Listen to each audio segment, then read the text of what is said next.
이것이 바로 저희들이 개발한 고가 히토류 사용량을 줄인 세계 최고 수준의 히토 자석입니다. 자석 개발로 세계 시장에 도전한 주인공을 만납니다. 소재 강국 실현을 위해 노력하는 소재연구기관. 이곳에는 첨단 산업에 필수적으로 쓰이는 고성능 자석을 개발하는 주인공이 있습니다. 이게 네오지움 히토 자석입니다. 지금까지 개발된 연구 자석에서 가장 센 자력을 가지기 때문에 전기자동차라든지 여러 가지 부품에서 경량 소형화를 위해서 현재 가장 많이 산업적으로 사용되고 있습니다. 자석은 우리가 사용하는 거의 모든 전자제품에 쓰일 정도로 실생활에서 가깝게 찾아볼 수 있는데요. 최근엔 전기자동차와 드론, 로봇 등 첨단 IT 기기의 모터로 사용되고 있기 때문에 고성능의 자석이 요구되고 있습니다. 제가 이 자석이 얼마나 센지 한번 보여드리도록 하겠습니다. 여기 넣어가지고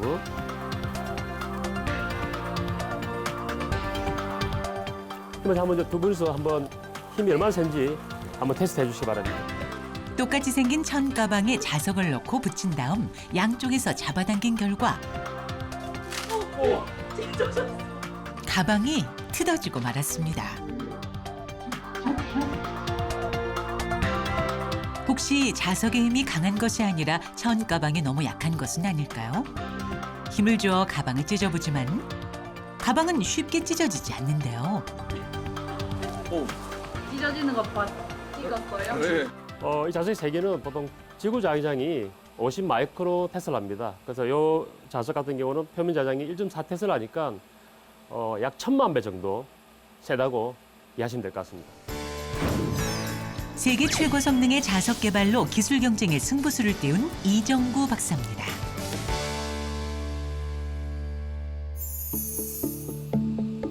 이 자석은 먼 거리에서도 수부치를 끌어당길 정도로 엄청난 자력을 자랑하는데요. 완벽해 보일 것만 같은 이 자석에도 치명적인 약점이 있다고 합니다. 보시다시피 이렇게 강력한 자석에 열을 가하게 되면은 지금 붙어 있는 쇠구슬이 다 자력이 약해지면서 다시 이렇게 아래로 떨어지게 됩니다. 네, 그럼 열을 가해 보도록 하겠습니다. 자석에 열을 가하자 자석에 붙은 쇠구슬이 줄줄이 떨어지는 모습. 이처럼 자석은 열에 약하기 때문에 보완할 소재가 필요하죠. 아무리 강력한 자석이더라도 고온의 환경이 되었을 경우에 자력을 잃어버리게 됩니다. 그래서 고온에서도 자성을 잃지 않도록 하기 위해서 히토류가 사용되고 있습니다.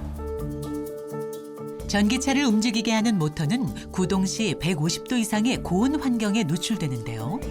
자석을 전기차 구동 모터에 적용하기 위해서는 고온에서도 안정적으로 특성을 유지할 수 있는 히토류 원소를 첨가해야 합니다. 그게 뭐예요? 이게 히토류의 일종인 TB, 디스프로슘이라고 하는 금속이 되겠습니다. 근데 토뷴은 생산량이 너무 적기 때문에 수급이 불안정하고 가격이 너무 비싸다는 문제가 있습니다. 지금 얼마인데요, 그게? 좀 가격이 변동은 있습니다만 지금 현재 대략 1kg당 230만 원 정도 하는 높은 가격을 유지하고 있습니다. 고성능 자석에 들어가는 값비싼 히토류의 경우 사실상 중국에서만 전량 생산이 가능한 상황인데요. 하지만 최근 중국이 히토류 자석 수출을 금지하려는 움직임이 일자 히토류 자석 기술의 국산화 문제가 화두로 떠올랐습니다.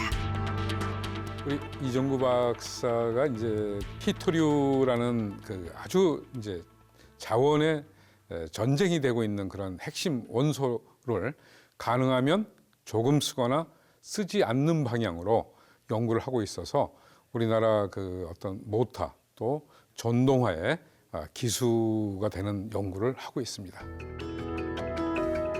비싸고 수급이 불안정한 히토류 문제에 대응하기 위해 노력해온 이정구 박사. 자장 성형 쪽에 준비는 잘 되고 있어요? 그는 17개의 히토류 원소 중에서도 특히 더 비싼 히토류를 다른 종류로 대체해 자석을 만들었습니다.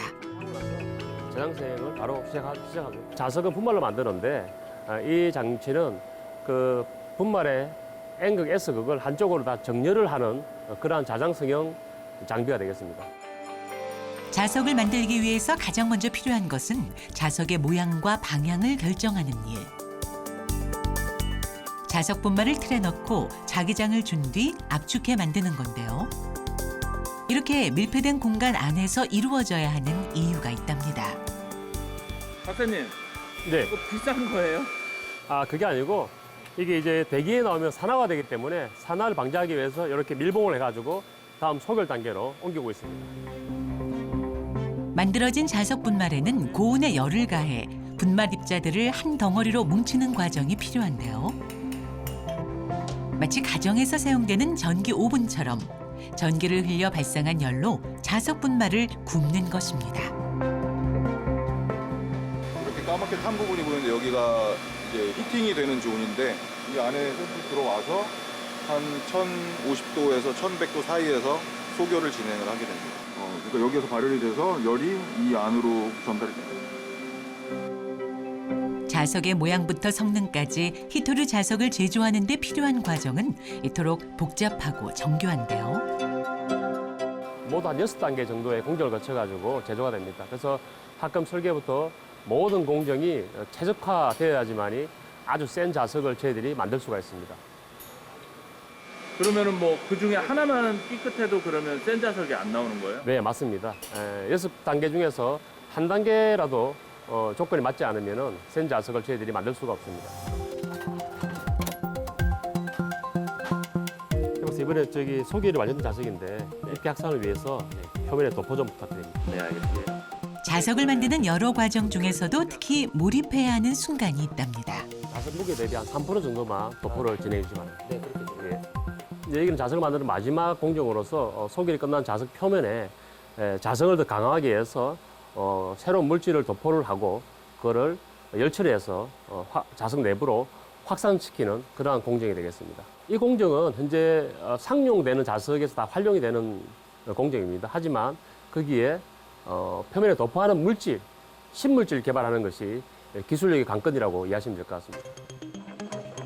자석 표면에 이종구 박사팀이 개발한 물질을 도포한 다음 열을 가해 코팅하는 단계인데요. 이렇게 새로운 물질을 코팅하게 되면 자석 내부로 그 물질이 확산되면서 자석의 힘이 더욱 좋아지게 되죠. 원래는 네오디움 자석에 꼭 중위토를 첨가해야 고온 특성에서 안정해지는데 이 물질을 이용하면 중위토를 사용하지 않고도 고온에서 안정한 자석의 특성을 나타낼 수 있습니다. 히토류를 두고 세계 각국이 치열한 자원 경쟁을 펼치는 상황. 히토류 생산량의 대부분을 차지하는 중국과 우수한 히토류 제조 기술을 보유한 일본이 대표적인데요. 이종구 박사의 기술이라면 한국도 경쟁력을 확보할 수 있습니다.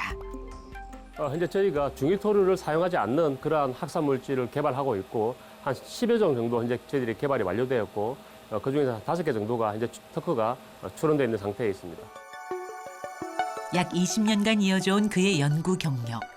그는 자신의 오랜 노하우를 금속 재료 분야의 세계 권위 학술지에도 게재하고 관련 특허를 내는 등 전 세계의 이목을 받는 연구자죠. 김 박사님, 네. 새로 만든 소결 자석인데 네. 자기 특성 좀 한번 분석해 주시기 바랍니다. 네. 이제 그의 경력이 담긴 자석의 성능을 보여줄 차례. 자석에 쇠구슬을 붙여 자석의 힘을 확인해보는 실험을 준비했습니다. 시중에 판매되는 일반 자석과 이종구 박사가 만든 자석에 붙은 쇠구슬의 무게를 확인해보니 자석의 힘은 비슷한 것을 확인할 수 있었습니다. 이거 한 10g 정도 차이 나는 거는 사실 지금 상온 상태이기 때문에 그렇게 많이 차이가 나는 게 아니고 이제 좀 더 중요한 그 구동 온도인 200도에서 이 똑같은 실험을 진행을 했을 때는 더 드라마틱한 차이를 볼 수 있을 겁니다. 만약 두 자석이 가혹한 환경에 노출되면 어떨까요? 두 자석에 250도가 넘는 열을 1분간 노출하고 나서 자석에 쇠구슬이 붙는 정도를 다시 비교해 보기로 했습니다. 히터 자석은 주로 전기자동차 구동모터에 사용이 되는데 구동모터 같은 경우는 작동 온도가 150도에서 200도 정도 올라갑니다. 그래서 일단 이런 실험을 통해서 실제 저희들이 만든 자석이 그러한 구동 모터에 사용이 될 수 있는지 없는지 그런 걸 확인하는 작업을 거치고 있습니다. 네, 지금 기성품을 한번 다시 쇠구슬을 붙여보겠습니다. 고온에 노출된 기존의 자석은 그 전과 달리 쇠구슬이 하나도 달라붙지 않은 모습인데요. 하나도 안 붙네. 네, 이제 저희가 개발한 자석을 쇠구슬로 한번 붙여보겠습니다. 반면 이정구 박사팀이 개발한 자석은 고온의 열을 가한 뒤에도 쇠구슬이 달라붙었습니다. 고온 실험 전과 후를 비교해보니 자석의 약 100g의 무게 차이를 보이는 것을 확인할 수 있었죠. 일단 자석이라고 하는 거는 기본적으로 N극과 S극이 있고 그 N극과 S극이 한 방향으로 정렬이 돼 있어야 되는데 열 에너지를 받게 되면 그 열 에너지에 의해서 이 정렬도가 무너지게 됩니다. 모든 자석 재료는 다 똑같은데 저희가 개발한 자석은 그걸 어느 정도 유지할 수 있는 힘을 저희가 개발한 기술로 부여를 했기 때문에 지금 250도씨가 넘는 환경에 노출이 됐다가 다시 나왔을 때도 자력이 50% 정도는 보존이 되고 있는 그러한 상태의 자석이 개발이 된 것입니다. 고온에서도 자석의 힘을 발휘할 수 있는 이정구 박사의 기술. 그의 기술은 산업계의 관심도 불러일으켰습니다. 예, BR이 한 5% 정도 높게 나왔습니다. 예. 저희가 이제 지난번에 기술 이전 받은 그 내용. 이정구 박사팀의 기술은 이미 연구실 수준을 벗어나 산업 현장에 적용되고 있었습니다. 저희가 작년에 기술 이전한 기업이 있습니다. 그 기업이 기술 이전해가지고 지금까지 100% 수입에 의존하던 히토 연구 자석을 국산화하는데 성공을 했습니다. 하지만 앞으로도 지속적으로 특성 향상이 필요하기 때문에 그 기업과 이렇게 주기적으로 미팅하면서 문제점이라든지 개선사항 그런 거를 논의하고 있습니다. 이 회사는 히토류 자석을 생산하는 국내 유일의 제조업체인데요. 이정구 박사의 기술 덕분에 2021년 모토용 히토류 자석 분야의 국내 시장 규모인 연 1,860억 원 중에서 총 80% 정도까지 국산화할 수 있었다고 합니다. 일단 재료연구원은 굉장히 오랫동안 이 분야의 연구를 많이 했기 때문에 세계적으로도 굉장히 좋은 기술을 많이 가지고 있고요. 그 다음에 저희가 장비를 공동으로 사용한다든지 여러 가지 혜택도 많이 주셨고, 그래서 여러 가지 연구라든지 생활 측면에서 저희가 많이 도움이 된 것 같습니다. 산업계의 인정을 받아 기술 이전도 마무리하고 자석의 성능 향상을 위해 기술적인 도움을 주고 있는 이정구 박사. 하지만 그도 개발 초기부터 모두의 인정을 받았던 것은 아닙니다. 네오지움이 가격이 비싸기 때문에 네오지움을 세륨으로 아주 그 가격이 싸고 풍부한 원소로 치환하는 연구가 한 6여 년 전에 중국에서 발표가 됐습니다. 제가 맨 처음에 그 논문을 보고 주위에 한번 그 이쪽 하시는 분한테 여쭤보니까 아마 그건 힘들 거야 라고 다들 의견 주셨는데요. 그는 중국에서 발표된 논문을 보고 치열한 히토류 자원 경쟁에서 한국이 선점하기 위해서는 히토류를 저감하거나 사용하지 않는 자석을 개발해야 한다고 주장했는데요. 하지만 주변의 시선은 싸늘하기만 했습니다. 제가 그 의견을 듣고 안 될 이유는 없지 않냐, 한번 하면 되지 않냐라는 어떤 확신과 오기도 일부 발동을 한 것 같습니다. 그래서 한 저희들이 5년 정도 그 연구에 몰입했는데 그것이 결과적으로 지금 아마 제가 알기로는 세계에서 가장 높은 특성의 자석을 개발할 수 있었습니다. 이게 30GHz 흡수할 수 있는 그 소재 지금 만든 거죠?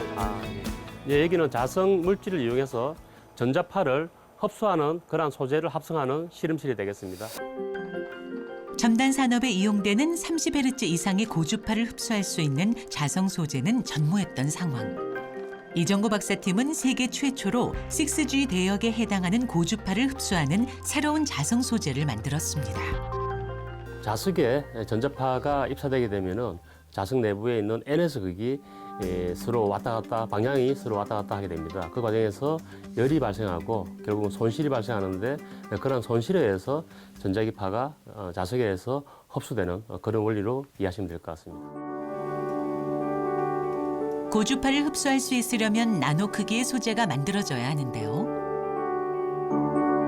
그래서 자석 분말을 분쇄하는 것이 아닌 혼합 용액을 건조하는 등의 화학적인 방법을 사용하게 됩니다. 그 고주파수를 흡수하는 재료를 만드는 건데요. 이 따뜻한 챔버 안에 분무를 하게 되면 물이 날아가게 되고 그다음에 분말만 작게 나누어서 이렇게 한순간에 모이게 됩니다. 미세 분말로 만들어진 자성 소재를 고분자 물질과 혼합해 필름을 만들면 모든 과정이 끝나는데요. 이렇게 간단하고 혁신적인 과정 덕분에 상용화를 비교적 빠르게 준비할 수 있었다고 합니다. 이러면 끝이에요? 네네. 이렇게 쉽고 간단하기 때문에 상업화하기 쉽고 기업 두 곳과 지금 기술 이전을 협의 중에 있습니다. 박 박사님, 요거 이게 FA하고 원하는 주파수에 맞게 소재를 선택해 만들 수 있기 때문에 전자파를 흡수하는 성능도 뛰어난데요. 전자파를 얼마만큼 잘 흡수하냐를 측정할 수 있는 그러한 장비가 되겠습니다. 이 장비가 100GHz까지 측정이 가능합니다. 그래서 한 6억 정도로 상당히 고가의 장비로 저희들이 개발한 소재를 잘 활용해서 분석을 하고 있습니다. 국내에 몇 대? 국내에는 거의 출은연에서는 아마 저희가 유일하게 구축을 하고 있는 것 같습니다. 이 장비 가운데에 자성 소재를 지지대에 끼워 부착하고 양쪽에서 전자파를 발생시키면 전자파가 자성 소재를 통과하면서 흡수하는 정도를 알 수 있다고 합니다. 박사님, 잘 나왔습니까? 예, 지금 보면 자성 분실이 0.5 이상 나오고 있는 것 같아가지고요. 이 정도면 뭐 세계 최고 특성 아닌가요? 예, 이 정도 주파수역에서 이 정도 분실이 나오는 건 굉장히 전문 일일 것 같습니다. 감사합니다. 예. 현재 논문상으로 최대 110GHz 대역의 전자파를 자유자재로 흡수하는 성능을 증명해 보였는데요. 이러한 고성능 자성 소재는 다른 형태에 비해 더욱 쉽게 스텔스 도료로 적용될 수 있다고 합니다. 자석은 자동차라든지 로봇, 우주항공, 국방 쪽에서 상당히 많은 부품에 사용되어 있기 때문에 결국 저희들이 그 자립화를 하지 못하면 그 관련 산업들이 경쟁력을 가질 수가 없습니다. 그렇기 때문에 일상생활과 그다음에 어떤 산업 전반에 매우 밀접하게 관련된다고 그렇게 말씀을 드릴 수 있습니다. 히토류를 저감한 자석부터 전자파를 흡수하는 자성 재료까지 자석의 새로운 가치를 부여한 기술 개발로 국산화의 길을 열어준 이정구 박사. 우리의 일상을 움직이고 있는 그의 삶을 응원합니다. 박사님, 감사표 드리겠습니다. 감사합니다. 감사합니다. 예, 감사합니다. 고가의 히토류 사용량을 줄이는 제조 공정부터 상용 자석 수준의 성능을 자랑하는 소재 기술 개발까지 소재, 부품, 장비의 자립화에 기여한 이정구 박사님에게 감사의 마음을 담아 이 패를 드립니다.